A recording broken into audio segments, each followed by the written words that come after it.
we heard about the ESA, Educational Savings Account, right? And the questioner would like to have some more details on the ESA. They would like clarification on what it affects, how it is done, is it optional, and my understanding that there is a pledge that you have all been asked to sign is if you support the ESA, and have you signed it or have you not, and if not, will you sign it? So, raise your hand and go for it. I'll go ahead and get started. Just to explain the ESA, the one that ESAs, it stands for Education Savings Account, and there are a variety of different types. The one that I'm supporting is called the let's see here, Freedom in Education Savings Account, and it's a universal ESA, which means that every child in Idaho would have the opportunity to take advantage of that. What it does is it takes state money, state funds, and puts it into a savings account.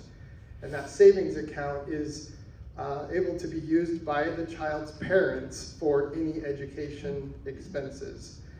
It definitely excludes things that aren't education expenses. That's a common question. It will also work at qualified schools, non-public schools. A qualified school based on this legislation means a non-governmental primary or secondary school that is located in this state, so it's very broad.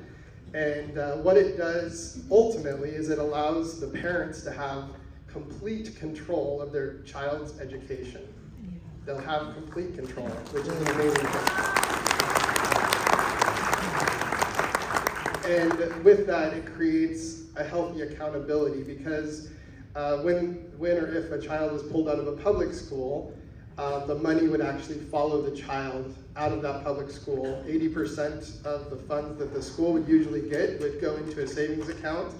The amount based on last year's formula would be, I think it's just under $6,000 is how much the child would get per year based on this legislation. And it can help, it helps every child in our state to be able to get the education. Not all children need the same education. The one-size-fits-all approach to educating our children is pretty ridiculous. And so this creates a much needed opportunity for parents to do exactly what they need to for their individual children.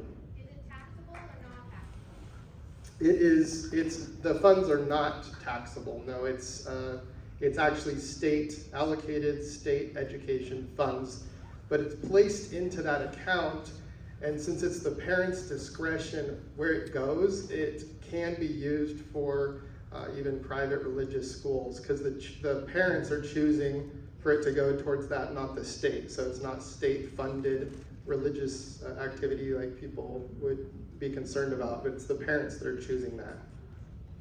Cool.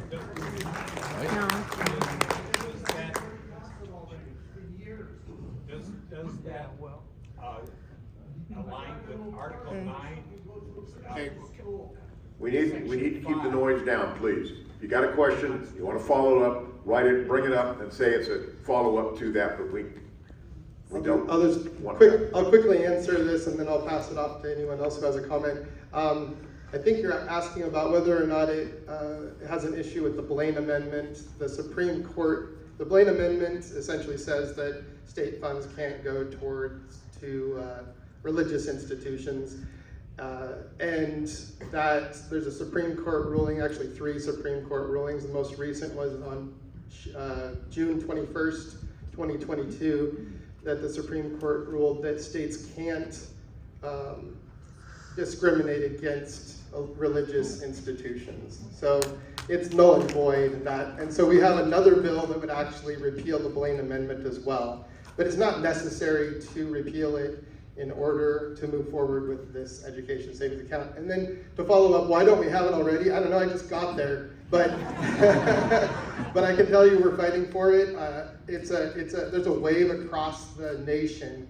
Arizona has a universal ESA, but they've been working on it for 10 years to get to that point. We're hoping to kind of start where they left off, so not have to wait 10 years to get there. And I'm excited at the prospects of that. Iowa just passed one, Utah just passed one, an ESA. There's no reason why Idaho shouldn't follow their lead. Actually, I'd like to get to the point where we're the leader. Anybody else? Yeah. Dad?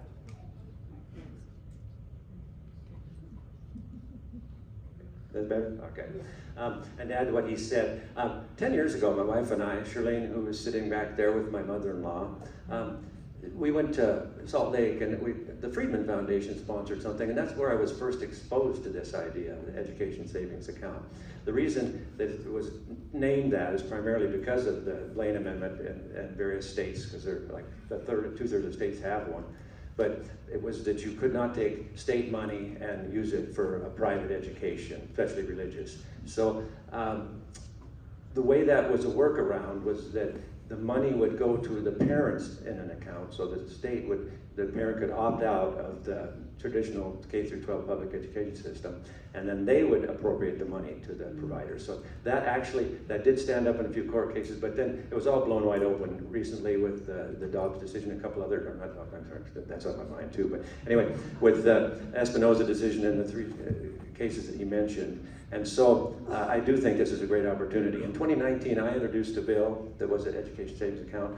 That was prior to the Espinoza decision, so we held that up just to see what happened. And so now the landscape has changed, and states across this nation are doing this. I would have hoped that Idaho could lead in this endeavor. However, I've given up on that. Now I just hope we can follow. But we do have the benefit of a lot of the ground has already been broken, and so we can use their data. We can pick and choose. Plagiarism is perfectly okay in legislation, and so if somebody has something that's working, then we are able to copy that. Now, Senator Toews mentioned his bill. There are, I think there could be up to 4 ESA bills, and that's a bit of a problem down there. Now, I was working with the former chairman of House Education. He was moved to business for a variety of reasons, but he and I and some others were trying to do another one. Ours is not nearly as good and as effective as Ben's. I would support his bill wholeheartedly, but it is problematic through this legislature, believe it or not. And so the idea between the one we're doing, it is a start. He has not introduced it yet, so it is still privileged information, but it would be a start. It would be better than nothing. So we'll just see what happens. I do think that Chairman of House Education will probably only allow one ESA bill. I'm very anxious to see what happens with this one in the Senate. And so it's a process, and sometimes these things take years. And I am so grateful for this group that has been sent down there, because we're all on the same page on this. This is really wonderful. And these people are so much more eloquent than I am some of these things. I'm not the best debater. These guys are really good. They're doing a really good job, and I'm just so grateful that they all are down there with me. So it's a process. We'll see what happens. I will tell you that House Education is a problem for these bills. That even though there are a group of us from North Idaho, we tend to vote alone. So anyway, that being said, we'll see what happens. And I just wanted to clarify the question about opt-in or opt-out. This is an opt-in program. So if you don't want to participate, you want to leave your kids in public school, you want to homeschool and not take these funds, that is your option. So that needs to be really ring loud and clear, because that's a question that I'm hearing a lot. So you have to opt into this specific bill that Ben was talking about. It's Senate Bill 38. You can look it up online, and it's an opt-in program. And if I might add one thing, the reasoning behind the bill that I'm working on with Representative Cloud, the idea is that I could bring the more conservative people on board to this legislation, and he could bring some of the other people that might be in the middle of the road who might not have supported this. Like I say, I much support the other one, but this would be a step in the right direction. So we'll just have to see how it plays out.